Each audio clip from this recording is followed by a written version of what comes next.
Okay. Isaiah 66 verse 13 to 14.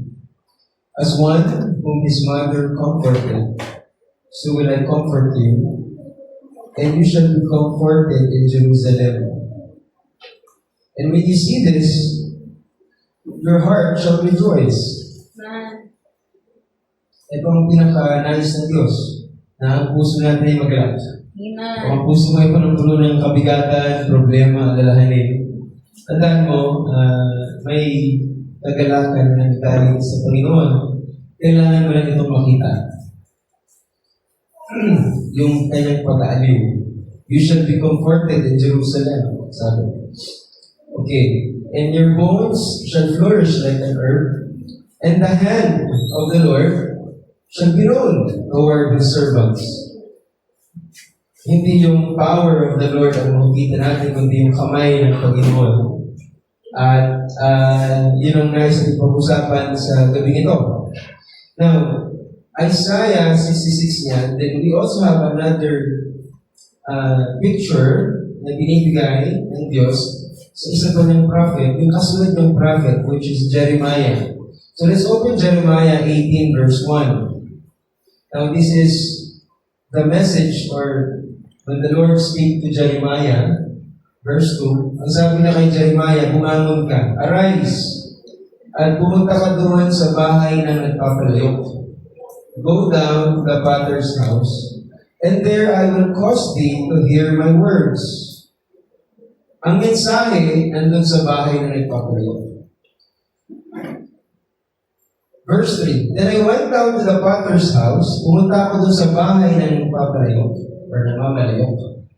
And behold, he wrought a work on the wheels. May ginagawa siya, nagpipigal. Dun sa isang parabagang umiikot na bagay, sapagat siya ay potter, siya ay nagpapalayok. And the vessel that he made of clay was marred in the hand of the potter. Okay? So, nung nasira daw yung nasa kamay nung nagpapalayok, he made it again. Ginawa niya ulit. Yun yung mensahe. Another vessel. He made it again, another vessel. As seemed good to the potter to make it. Expert kasi dito ang potter sa mga nasisirang bagay. Ano bang nasira sa kamay na kaya na ayusin? Praise the Lord. Yan ang ano bang nasira sa kamay ng potter? At we believe we know the potter. Panginoong Diyos ang nagpapalayo. Kaya daw niya ayusin, kaya niya buuin muli. And sabi niya, verse 5, Then the word of the Lord came to me, saying, O house of Israel. Kanina, Potter's house. Ngayon naman, Israel's house. Cannot I do with you as this potter? Hindi ba? Kung ano ginagawa ng potter, kaya ko rin gawin. Said the Lord, Behold, as the clay is in the potter's hand, ang putik ay nasa kamay na nagpapalayok. So are ye in my hand. Gayon ka din, nasa kamay kita, O house of Israel. Diyos magpala sa kanyang mga salita tayo mga kaupo. Amen. Hallelujah! Praise the Lord! Amen. Hallelujah! Napakabuti ng Diyos. At isang gabi uli ng panalangin na tayo harap, yun po sa Panginoong Diyos, luluhod. At sa gabi ito, inaasahan ng Diyos na tayo ay sama-samang mananalangin ng taos-puso. No? Itulog natin ang ating mga pangailangan sa ating Panginoon na siyang ating provider. Amen? Do you believe that our God is Jehovah Jireh?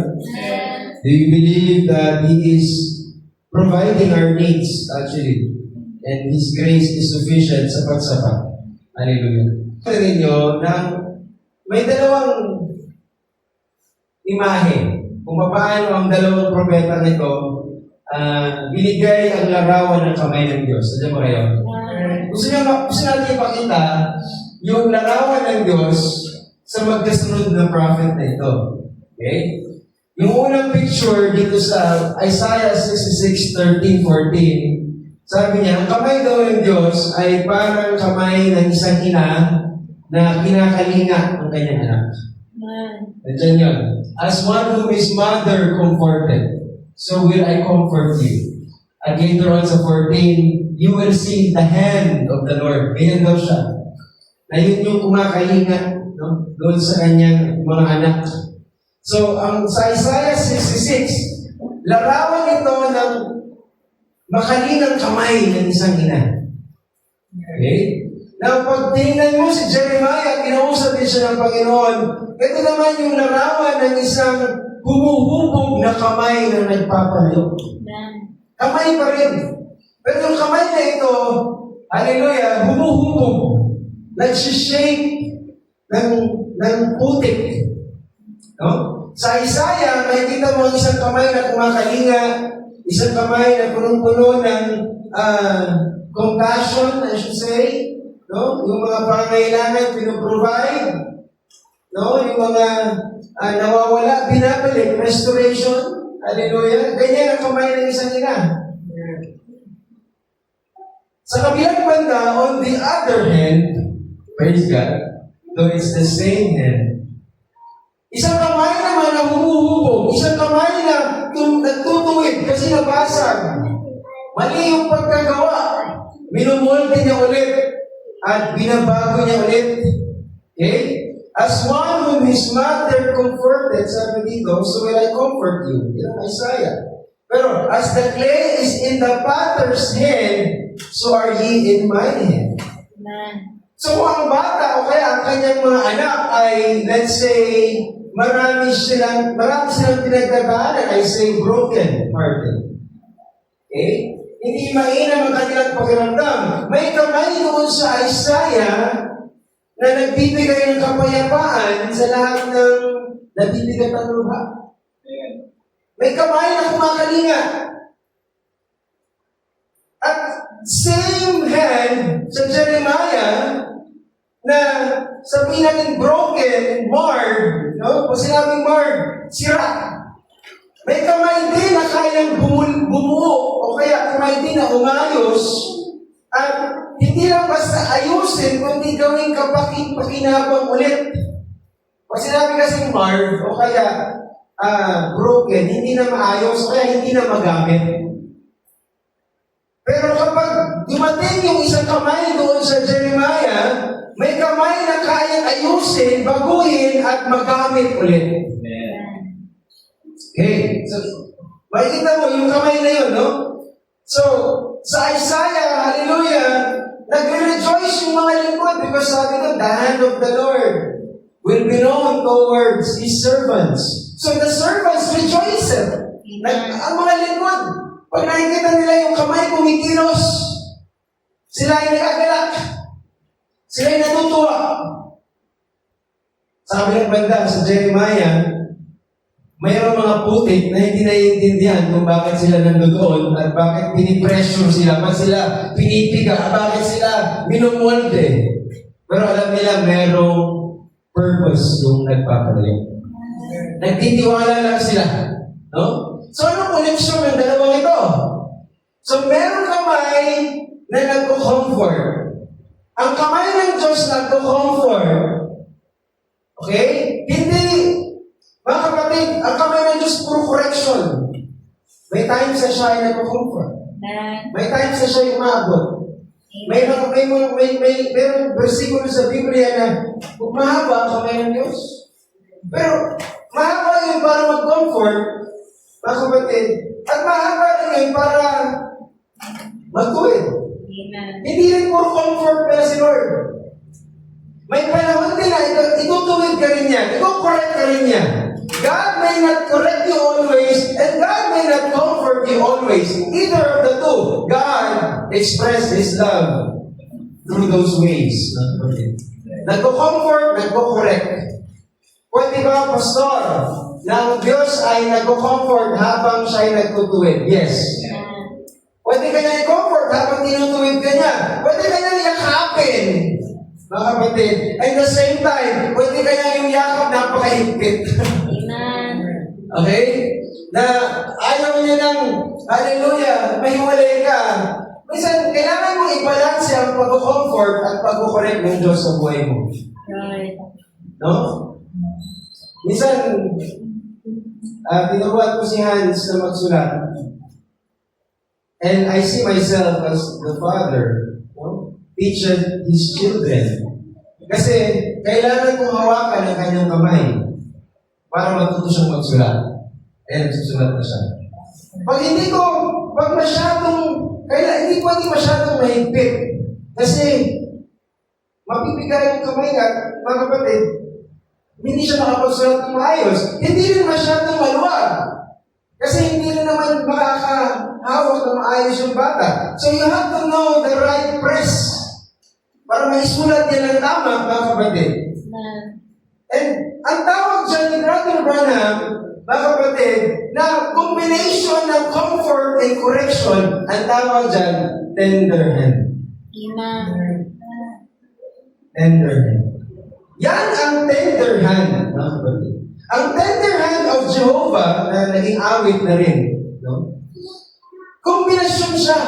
Hindi siya puro comforting hands. Hindi rin siya puro correction na kamay. Sabi di ba ng Biblia, huwag mong ilalayo ang pamanong sa bata. Ay, mga kapatid, kung papaluin mo man siya, hindi naman daw siya mamatay. At sa tulad, kapag siya tinuwid mo sa tamang panahon, sa tamang oras, sabi ko, ililigtas mo ang kanyang kaluluwa sa impyerno. So, ang kamay ng Diyos ay parang kamay din ng mga magulang na nakakaunawa ng Biblia. Sapagkat ina-apply ng Diyos yan sa kanyang mga anak. So, ang tender hand of Jehovah, mga kapatid, hallelujah, you can see it in both Isaiah and Jeremiah. No? You have to see it in balance, mga kapatid. Yung isa, kamay na pumapahid ng luha kapag ika'y umiiyak. Tahan na, anak. Tahan na. Nandito na. Yung isa namang kamay, hallelujah, hindi siya basta lang papahid. Kumbaga, siya naman ay, hallelujah, pwede rin humubog sa iyo sa paraan na kung ikaw ay napapalayo, ikaw ay napapariwara, may palo ang kamay na yan. At ang patunayan ng kamay na yan na anak ka niya. Kasi ang isang tao na hindi pinapalo, bastardo eh. Sabi ng Biblia. So you can see the tender hand of Jehovah. I will read a quote. Oh, the loving hand of God. Napaka-mapagmahal daw ng kamay ng Diyos. Alam ko, nakikita mo yan sa buhay mo. Sabihin mo nga yung praise the Lord kung nakikita mo kamay ng Diyos sa buhay mo. Lakasan mo. Kasi kamay ng Diyos yan sa buhay mo. Sabi niya, oh, the loving hand. Pagaling mo na isipin. Balik tayo sa table. Hindi mo maintindihan kasi nakada-Bible ka. You have to go to the message. Okay. Sabi niya, oh, the loving hand of God. How sometimes, ito it looks cruel. Malupit. Kamay ng Diyos, malupit. The way that people suffer. Ayan o. Oh, the loving hand of God. How sometimes it looks cruel. The way that people suffer. But it's the tender hand of Jehovah. Amen. Thank you, Lord. Right? Leading His little children. We thank you, Lord. Saan ba niya nilid ang children of Israel? Kasi ang background niyan, mga kapatid, sa prayer na yan, it's actually Israel going home. Okay? Alam naman natin na nagkalat na parang mga tupang ligaw ang Israel. And nung World War II, hallelujah, nakita ng buong mundo kung paano sila bumalik sa Israel. Sa kanilang bayan, sa kanilang tahanan, kumbaga, sa kanilang promised land. Shall we say amen?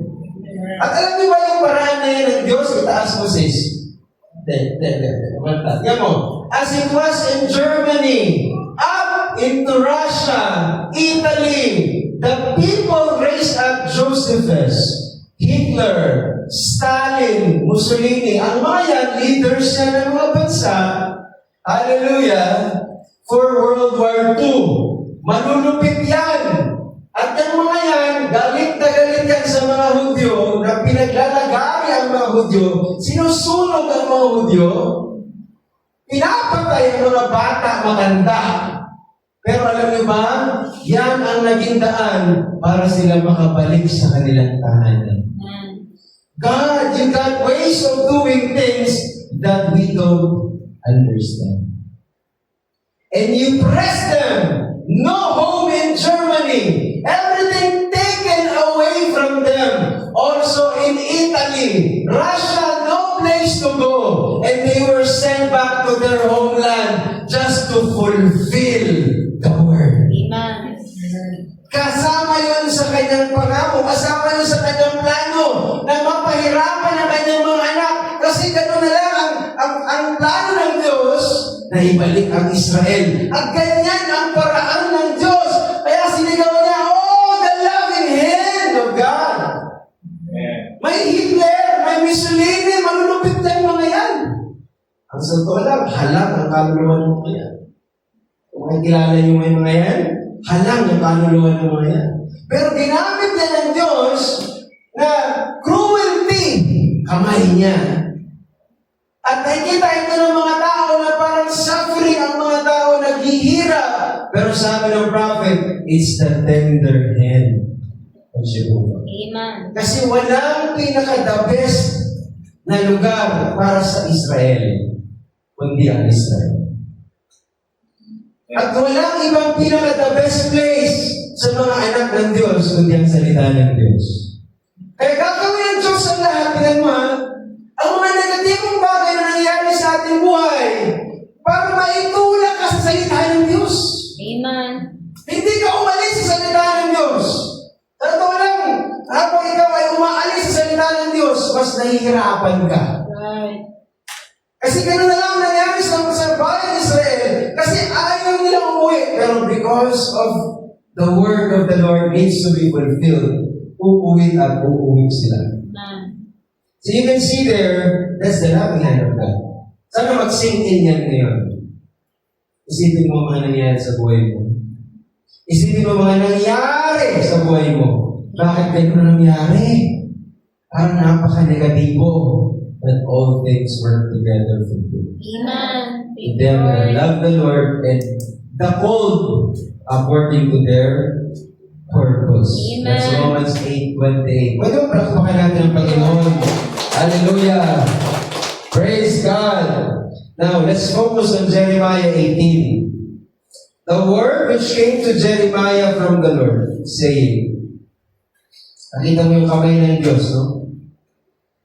Sabi niya, arise and go down to the potter's house, and there I will cause thee to hear my words. Ang mensahe ng Diyos kay Jeremiah ay mensahe niya sa buong Israel. Ano bang sasabihin ng Diyos kay Jeremiah, ang gusto ng Diyos, sabihin mo rin ito, Jeremiah, sa Israel. And Israel is us right now, spiritual Israel. So, itinipon niya ang kanyang sarili, mga kapatid, nung pumunta doon si Jeremiah sa potter's house, of course, ang nakita niya, potter, ay papalayo. At ang Israel ay tinipon sa putik. Okay? At ngayong araw at ngayon sa ating panahon, ang Diyos ang may papalayo. He is the potter. At tayo din po ang putik.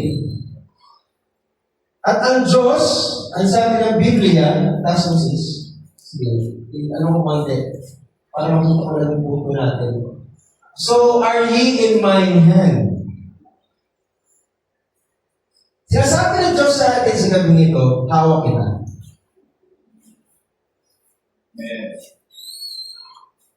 Sinasabi ng Panginoong Diyos sa atin sa gabing ito, hawak ko ang lahat. I am in control. Ano mang nangyayari sa buhay mo, hawak ka ng Diyos. At alam mo, yun ang importante. Okay? Yun ang pinakamahalaga na matanto ng bawat mananampalataya. Sino ba ang may hawak sa buhay mo? Sino ba ang may hawak sa iyo? Okay? Sino ang humahawak sa pamilya mo? Yan ang pinaka-importante ngayong gabi. Sino ang humahawak sa buhay mo? Sino humahawak sa trabaho mo? Sino humahawak sa kaluluwa mo? Sino humahawak sa anak mo? Sino humahawak sa pamilya mo, sa tahanan mo, sa pangarap mo? Sino humahawak niyan? Kasi may humahawak niyan. At yun ang gusto kong matanto mo. Pagluhod mo ngayong gabi, hawak mo ang aking buhay, Lord. No? Lagi ko narinig yan, hawak mo ang beat. Well, every beat of your heart, hawak ng Diyos. Amen. Walang tibok ng puso na pwede mong aringin. Kailangan mo yung i-recognize kung ang may hawak sa iyo ay organisasyon. Okay? Hinahawakan ka ng grupo. Hinahawakan ka ng specific person, specific politician, specific people. Kung yan ang sinasandigan mo ng iyong buhay, well, I have a bad news for you. Kasi lahat ng tao, lahat ng grupo, lahat ng, hallelujah, mga organisasyon, I tell you, may limitasyon. At dahil may limitasyon, hindi nila kayang kontrolin lahat. Hindi nila kontrolado lahat. Pero praise God, tonight, we have a great assurance, a blessed assurance, kung ang humahawak sa buhay mo ay Panginoon. Praise God, mayroon kang kasiguraduhan. Amen. Sapagkat siya'y walang limitasyon. Pwede mong itulong ang lahat ng iyong pangailangan sapagkat hawak niya ang lahat. Kaya buksan ang durungawan ng langit. Kaya buksan, mga kapatid, ang pintuan ng langit.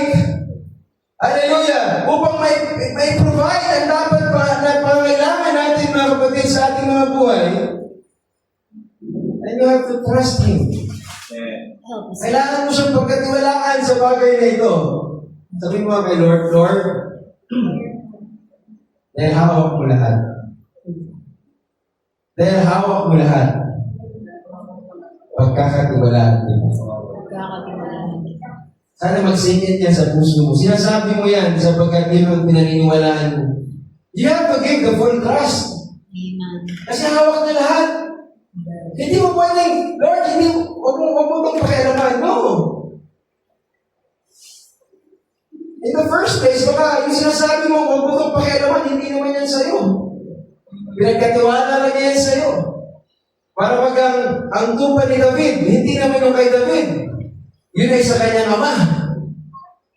Pero gano'n na lamang ipagtanggol ni David yung mga tupa na yun, knowing na hindi yung tupa niya. Sapagkat alam ni David, hallelujah, siya mismo, pastol, pero sabi niya, ang Diyos pa rin ang aking pastol. The Lord is my shepherd. Ang ating mga anak, hindi sa atin yan. Pinagkatiwala lang sa atin yan. I can show you that in the Bible if you want. Ang sabi nga ng Biblia, ang mga bata ay parang palaso sa pana, na one day, ipapato mo yan. Kung saan mo yan pumunta, well, it depends kung paano mo hinasa yan. Pero hindi yan sa'yo. Sa Panginoon yan. Inheritance yan, heritage yan, ipinagkatiwala yan sa atin, mga magulang.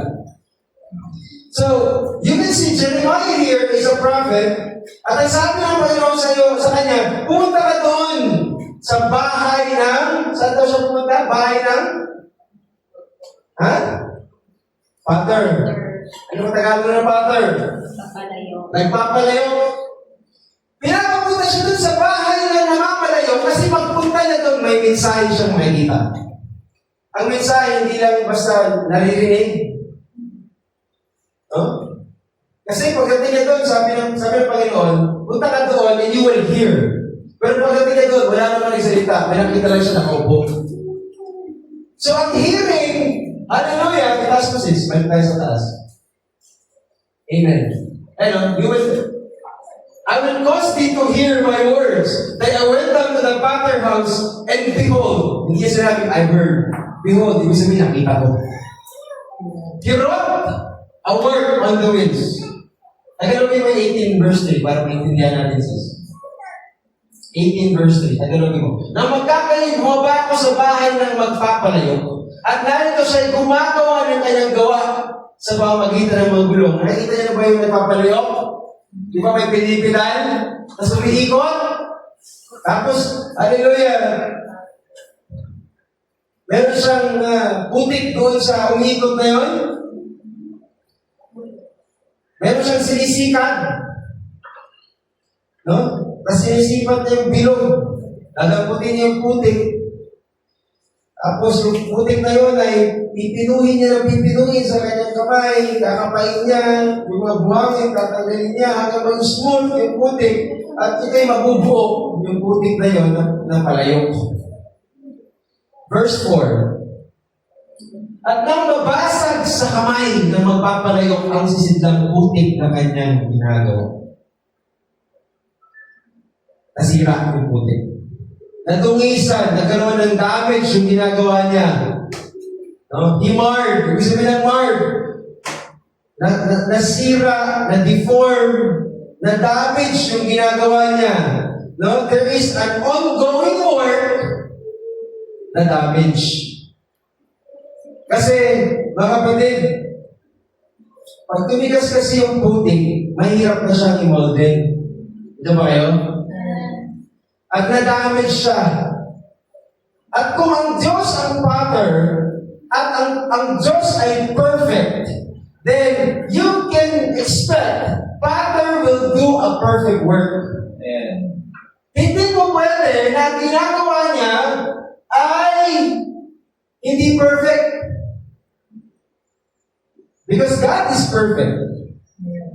Then if God is perfect, God's work is perfect. Amen. Sino ulit yung mga putik? Amen. Tayo. Na-damage tayo.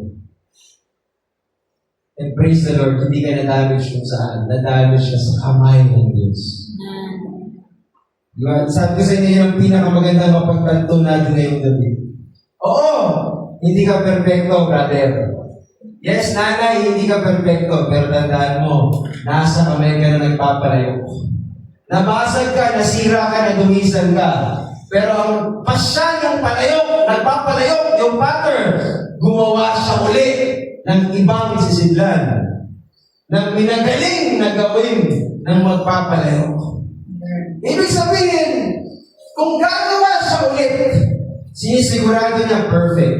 Kung gagawa siya ulit, sinisigurado niya ayon sa kanyang masterpiece mind. Amen.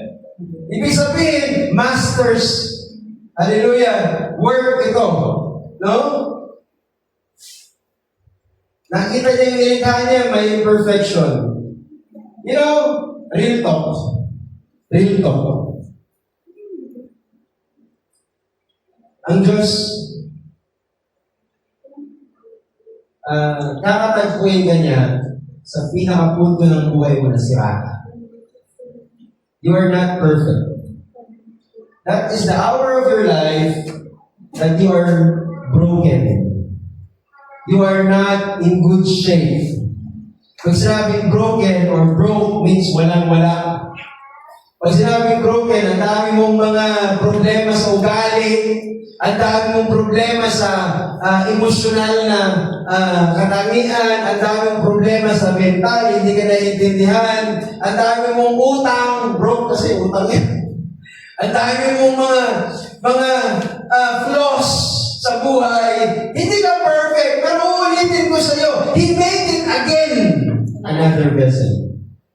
Hindi nagtapos doon at seem good to the Father, English, to make it. Ang sabi dyan, kailangan niyang ulitin to become another vessel. Hindi to other vessel, another vessel.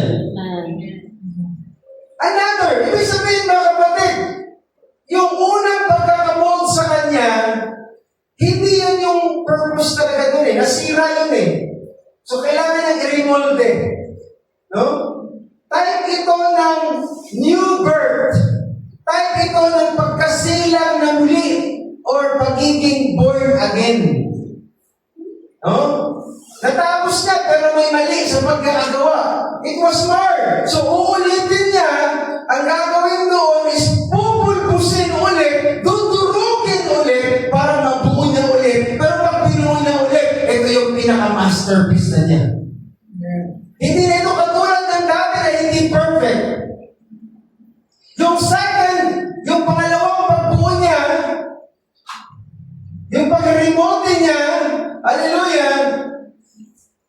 galing na sa pinakaibuturan ng isip niya, hallelujah, na hindi na ito masasabing may dungis o kaya may kapintasan, hallelujah, ito daw ay perfect.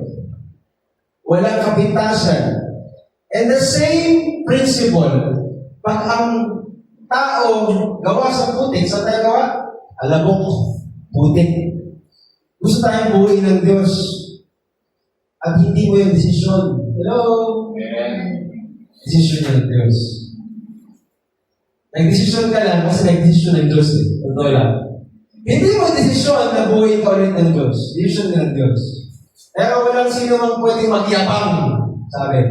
Sabi ni Pablo, for by grace you are saved Amen. by faith. So no one can boast. Hindi mo pwede sabihin na, Brad, ligtas ako, ikaw hindi. No, ang nagdesisyon para maligtas ka, hindi ikaw ang nagpapalayok. Ang Diyos mismo. Sino bang may dikta? Ang nagpapalayok. Sino bang may kaisipan? Ang nagpapalayok. Sino ba ang diniktahan? Yung putik. No? At dinidiktahan siya ng kanyang Father. Hallelujah. Isang magandang bagay dito, mga kapatid, ang putik, sabi ng Biblia, hindi makapagreklamo kung ano ginagawin ng Father. Meron ka namang nakita, sabi ng Biblia, na ang palayok o yung putik, o kaya palayok, nagreklamo kung anong ending niya. Wala. Right? Nakuha niyo ba?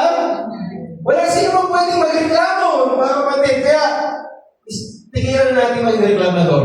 Kasi wala rin yung Ito yung anawin ni Sister Kay, we cannot complain. In the first place, we don't have the right to complain. Shall we say amen? We don't have the right to complain. Sino ka para magreklamo sa nagpapalayok? Kaputi ka lang. That will make us humble tonight. Bakit kailangan natin lumuhod? Sino ka para hindi lumuhod? Sa tunay na Diyos, singin ka sa Panginoon. We have to humble down ourselves. Because that's where we are really at right now. Hindi ka talaga ngayon magpapakumbaba kasi, sinabi ni Pastor, lumuhod tayo. Totoo lang, yan ang pinakamataas kung maabot sa harapan ng Diyos. Amen. Tataas ka ng kamay, lunundag ka, hindi ang pinakamataas mo narating. Ang pinakamataas mo narating, paa ng Diyos. Amen. Kasi yun talaga, doon talaga tayo nararapat, mga kapatid. Tandaan natin, kapag yumuko ka, doon ka galing. Alapok. So, say amen. Kaya kung tayo magreklamo, 24,000 pinatay ng Diyos sa isang araw, nagreklamo sa wilderness. So, wala itong bearing.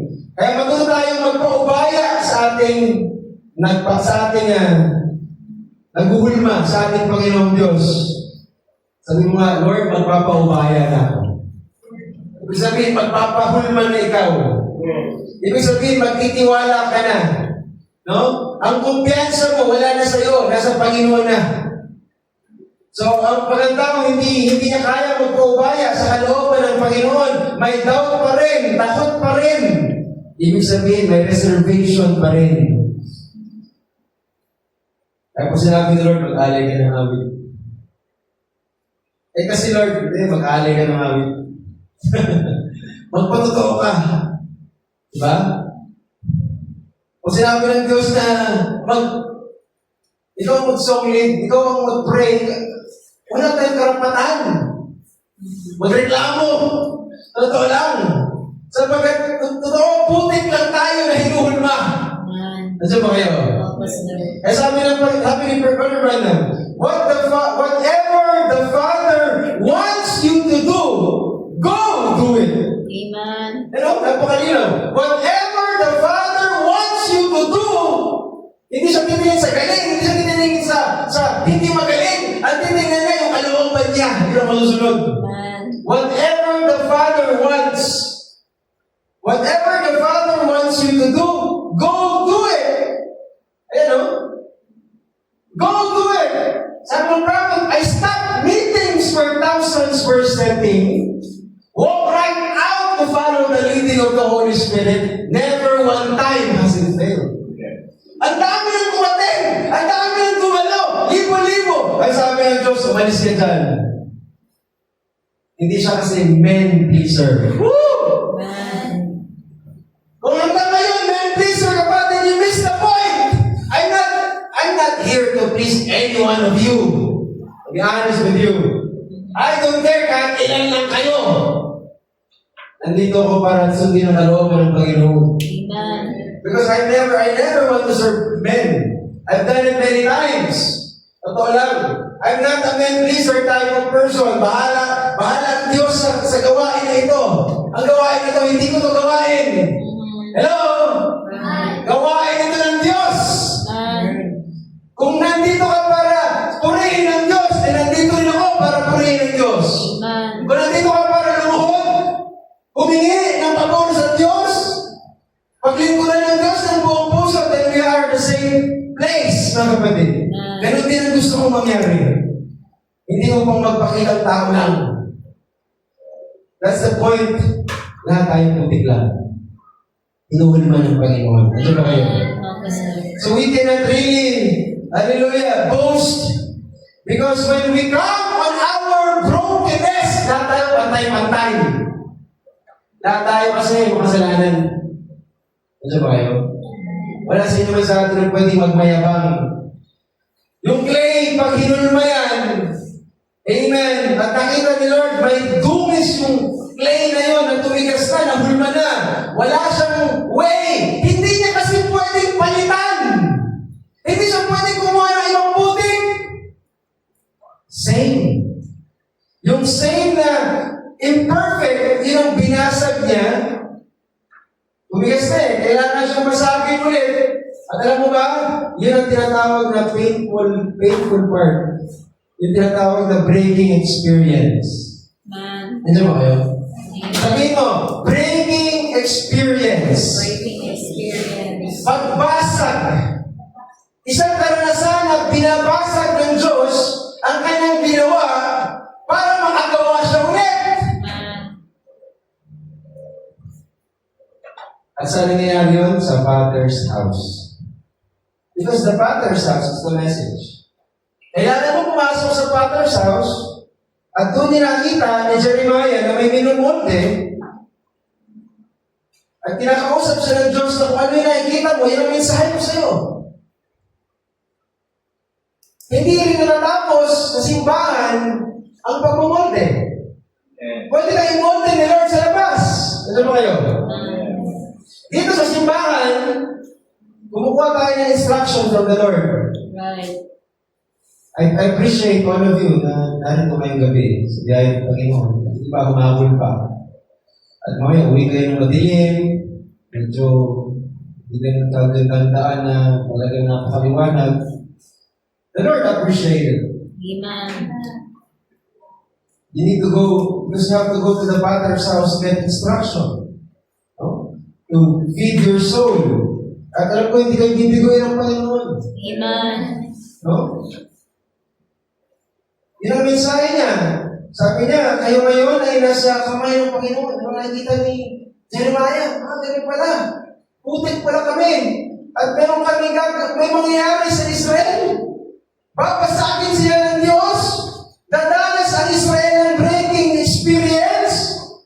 Pero one thing for sure, yun ang mensahe. Ang Israel nasa kamay ng Diyos. Ang Israel nasa tender hand of Jehovah. Amen. Kahit anong mangyari sa Israel, nasa kamay siya ng Diyos. Because the tender hand of Jehovah will do the expert breaking to bring her home. Alam mo, gusto mong makauwi sa Panginoon ng maluwalhati, manatili ka sa kamay ng Panginoon. Amen. Huwag kang magreklamo. Ang clay, nasa kamay ng nagpapalayo. Yun ang nakikita ang mensahe, mga kapatid. Ang Israel, sabi ng Panginoon, nasa kamay kita. Kung nasa kamay ng nagpapalayo yung putik, well, Israel, bahay ng Israel, nasa kamay kita. At ganun ang nangyari noong World War II. Ang buong Israel, no? Or ang mga Israelita nakabalik sa kanyang homeland, Israel. And the same thing, kung tayo ay manatili sa kamay ng Panginoon, mga putik na hinuhulma, mga kapatid, mga putik na minumolde, hinuhubog, hallelujah, then the same thing, we can go home. There's a body waiting on you on the other side. Makakauwi ka rin ng maluwalhati, praise the Lord. Amen. But you know, what is the principle of this teaching or of this preaching? What is the principle? In the hands of God, there is a breaking. Amen. Hindi pwede mawala yun, brother. Meron talagang pag-iba, meron talagang pagbasag. Kasi kung hindi ka papasagin, hindi ka rin nabubuo. Ang sabi ng brother naman, kung hindi ka makamatay, walang resurrection. Hindi mo pwede magkaroon ng resurrection ang buhay. Kailangan para magkaroon ng resurrection, may namatay. Kasi ang resurrection ay pagkabuhay na maguli kung namatay. So the same principle. Nandiyan ba kayo? Amen. Nakita mo ba si Jacob? Genesis 32:24. And Jacob was left alone, and there wrestled a man with him until the breaking of the day. Yan mo, binasag niya ang araw. Ibig sabihin, buwang liwayway, madaling araw. And when you saw that he prevailed not against him, kasi nakipagpuno ang Jacob doon sa anghel. Ang sabi niya, sino ka? Sabi niya, ako ang anghel ng the Lord of Hosts. Sabi niya, captain. At hinawakan siya ni Jacob. At ay sabi ni Jacob, hindi kita bimitawan hanggang hindi mo sa akin binibigay ang pabor. Kasi alam niya, hindi yun anghel lang. Diyos yun na nasa katawan mo. That's the angel of the covenant. That is God Himself in the form of an angel. At nakita ng anghel sa pananampalataya ni Jacob. That's why God loves Jacob and He hates Esau. Because Jacob will never ever want to, hallelujah, hindi niya gustong bitawan ng Panginoon. Pero dahil nakita, buong magdamag na silang nagbubulo at ayaw talagang bitawan ni Jacob ang anghel na yun, nakita yun ang anghel. At ang sabi dyan, he touched the hollow of his thigh. Kamay. Yung kamay na inilipat niya doon sa kanyang balakang. Legs. And the hollow of Jacob's thigh was out of joint. As he wrestled with them. And he said, let me go, for the day breaks. And he said, I will not let thee go, except thou bless me. And he said unto him, what is thy name? At sabi ni Jacob, ako si Jacob. Ang sabi ng anghel, okay, magmula ngayon, thy name shall be called no more Jacob, but Israel. Doon galing yung Israel. Sa verse na yan. Bakit siya naging Israel? Dahil dyan. Kasi hahawakan niya, mga kapatid, kahit anong mangyari, hahawakan niya. For as a prince has the power with God and with men and has prevailed. You see that? Ano yung nangyari sa Balakang? Balakang? Tayo ba ng tayo? Libra? Kita! Nalansad yun, ibig sabihin na out of joint.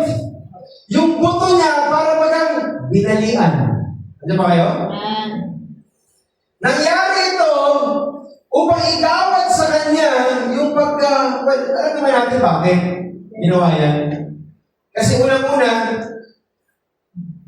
dinaya niya si Esau para ibigay sa kanya ang pagkapanganay.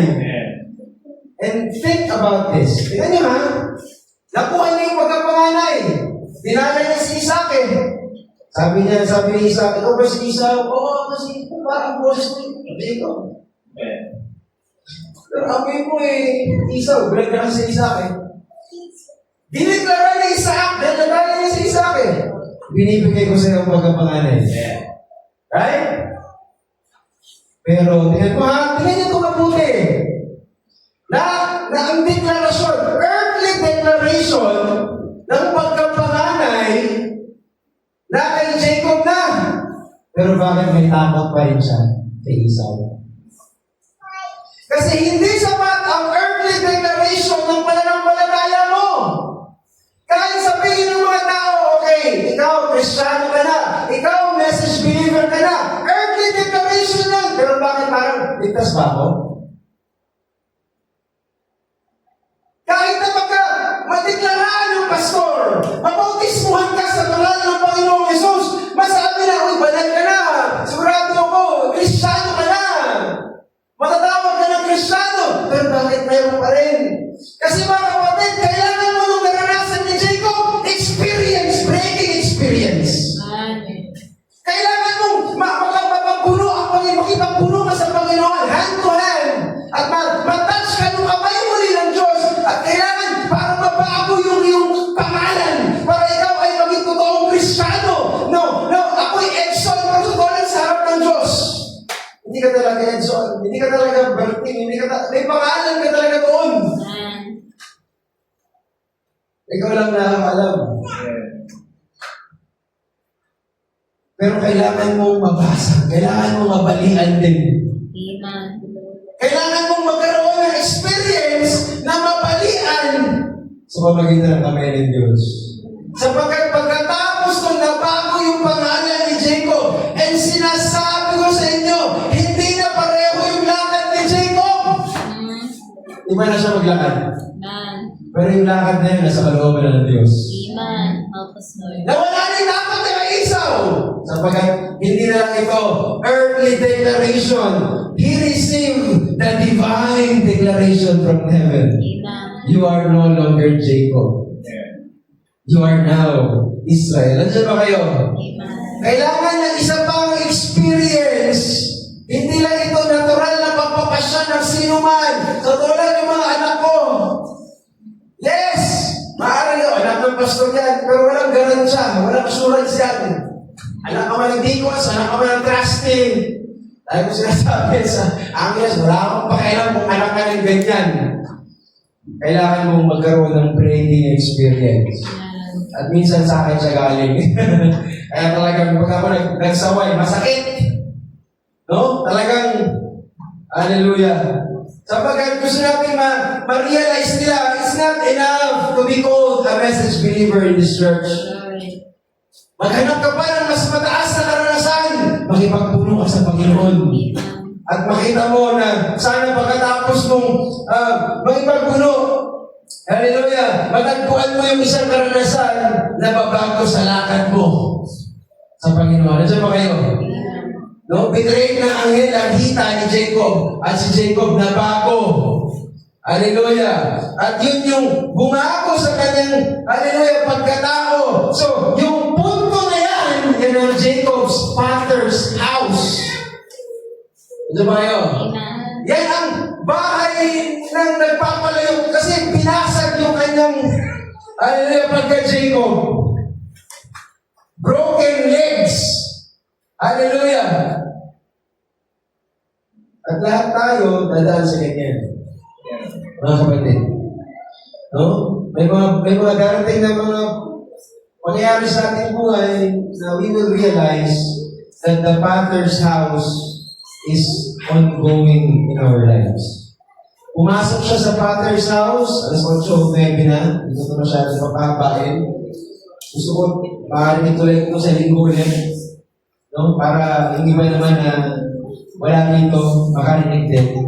But I tell you, mga kapatid, by God's grace, tonight we would like to emphasize that the tender hand of Jehovah will break, mga kapatid, ang ating mga old nature, will break, hallelujah, our sinful nature, will break our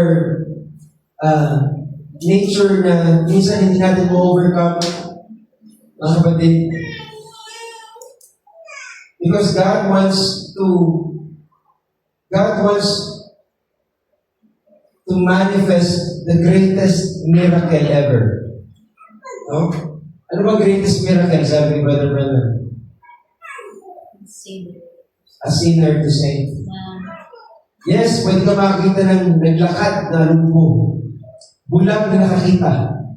Makita ka ng patay na buhay, pero hindi daw yun ang pinaka-greatest miracle. Ang greatest miracle, isang makasalanan naging banal. Amen. Sa iba nga yan, isang baboy naging tupa. Alam mo yun? At yun ay mangyayari lamang sa kamay ng Panginoon. Amen. On the tender hand of Jehovah. So right now, I would like to cut this sermon to give way on Sunday, mga kapatid.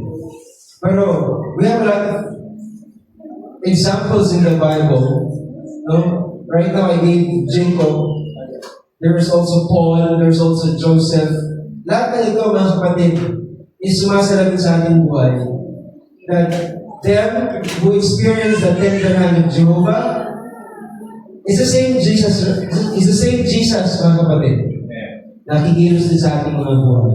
So ano bang mga bagay na gusto mong trabahuhin ng Panginoon sa ating ngayong gabi? At sana ito ay, amen, may suko natin sa harapan ng Panginoon. Bilang mga putik sa kanyang kamay. Lord, hulmahin mo ako. Mold me, Lord. Shape me, Lord. And bring me home according to your perfect will. Ang Diyos ang kapurihan sa gabi nito. Lakpakan natin ang Panginoon. Ang natin tumayo. Hallelujah. Tayo manalangin. Lord Jesus, we are so thankful tonight na ikaw ang siyang nag-usap sa bawat isa sa amin. Salamat, Lord, na magmula noon hanggang ngayon, kami ay nasa iyong kamay. Hindi mo kami iniwan. Hindi mo kami pinitawan.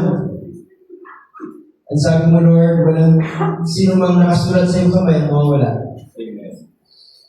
Kaya nagpapasalamat kami, O Diyos, bagamat napakarami namin pagkukulang, kahinahan.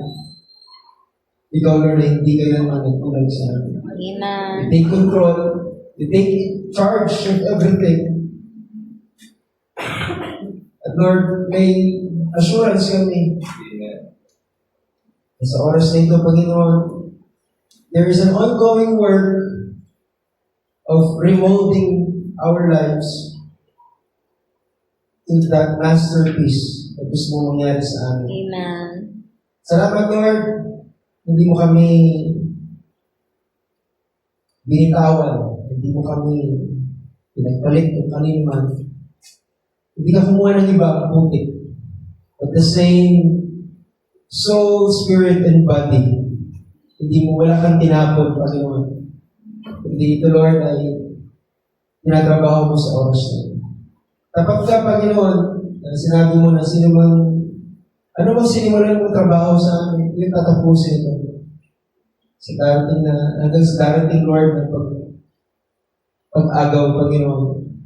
Hindi ka papayag na hindi tapos ang iyong mga tinawag sa lugar na ito. Tunay, Lord, napakarami mong tinawag. Ilan lang yung pinili. Lord, tulungan mo kami sa gabi nito na patuloy kayong magpahulma, magpahubog sa iyo. Salamat, Lord, sa lahat ng comfort, sa lahat ng Panginoon, pagkalinga sa amin. Amen. At Lord, sana maintindihan din namin ang iyong kamay hindi lang punong-puno ng kalinga. Kundi ito, Lord, may pagtutuwid, may paghuhubog, may mga pagbabago ang gagawin. Hindi ka namin ma-misunderstood, Panginoon. Hindi. Mas lalo ka namin mapagkatiwalaan. Lord, lahat ng bagay na nangyayari sa aming buhay, ito po ay ayos sa iyong kalooban. Kailangan, Lord, ay kami magpaubaya, magpasakop, at magtiwala. Amen. Sa aming pagluhod ngayong gabi, Panginoon, tulungan mo kami na hindi lamang sa amin huminto ang biyaya nito, kundi at tulad ni Jeremiah, Lord, inutusan mo siya pagkatapos mo siyang bigyan ng mensahe na lumabas at ipakarang sa lahat Amen. ng Israel ay yung babay sa akin at ang Israel ay nasa iyong kamay at hindi mo pabayaan ano man mangyari. Lord, tunay kaming lahat, Panginoon, ay nagsusumikap. Tulungan mo kami, Panginoon, na makapaglingkod ng tama. Lord, sa iyong harapan. To stand in the gap, kung sino man kung wala rito, Panginoon, lamang tumayo kami para sa kanila. Amen. pagkat yun ang iyong kalooban, Panginoon, sinabi mo na kami ay magtutulungan, magbubuhatan ng mga kabigatan, Panginoon, ay tinutupad namin ang iyong pinakasakdal na kalooban. At pataas ka sa aming mga buhay, Panginoon, at Lord, sa iyong mga lahat ng kalulatian, kapurihan, sa aming mga narinig, pagpapalang spiritual. In Jesus' name we pray. Amen. Ating ko po. At sino